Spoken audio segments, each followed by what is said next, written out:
Hi friends, రామమందిరం ఏర్పడిన తర్వాత ప్రజలందరూ చాలా సంతోషంగా సంబరాలు చేసుకున్నారు. సో దీనికల ముఖ్య కారణం అసలు ఈ రామ జన్మభూమి ఇదే అని చెప్పడానికి, తర్వాత కోర్టులో ఈ కేసును సుదీర్ఘకాలం పాటు ముందుకు తీసుకొచ్చిన ఆ వ్యక్తులు ఎవరనేది మనం ఈ వీడియోలో చూద్దాం.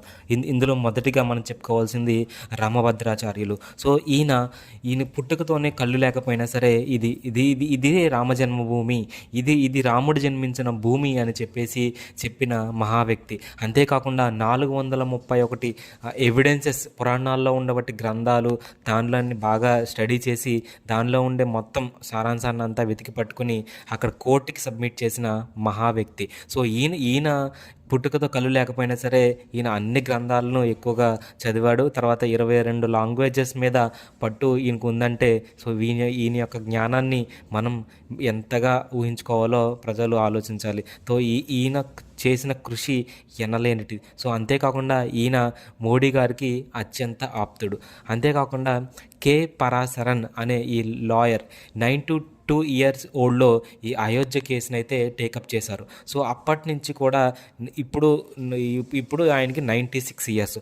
ఈ 4 ఇయర్స్ కూడా ఈ వయసులో ఎటువంటి నిరాశ లేకుండా అత్యంత ఉత్సాహంగా ఈ కేసునైతే ఆయన పట్టు విదవకుండా ఈ కేసునైతే వాదించాడు. అంతేకాకుండా ఒకసారి ఈ జడ్జిలో వాదనలు వినిపిస్తున్నప్పుడు అక్కడ జడ్జి మీరు కూర్చుని కూడా వాదించవచ్చు అని చెప్పినప్పుడు అతను సున్నితంగా తిరస్కరించి నీ రాముడి వాదనను నించునే వాదిస్తానని చెప్పేసి నుంచుని పట్టు విడవకుండా వాదించిన మహాలాయర్ కే పరాశరన్ గారు. ఈయన కఠోరమైన ఉపవాసాలు చేసుకుంటూ ఈ కేసును అనేది ముందుకు తీసుకొచ్చారనడానికి ఎటువంటి అతిశయోక్తి లేదు. అంతేకాకుండా రాముడి కేసు వాదించేటప్పుడే ఈయనకి కాళ్ళకి చెప్పులు కూడా వేసుకోకుండా ఈ కేసు అనేది వాదించారు అని చెప్తా ఉంటారు.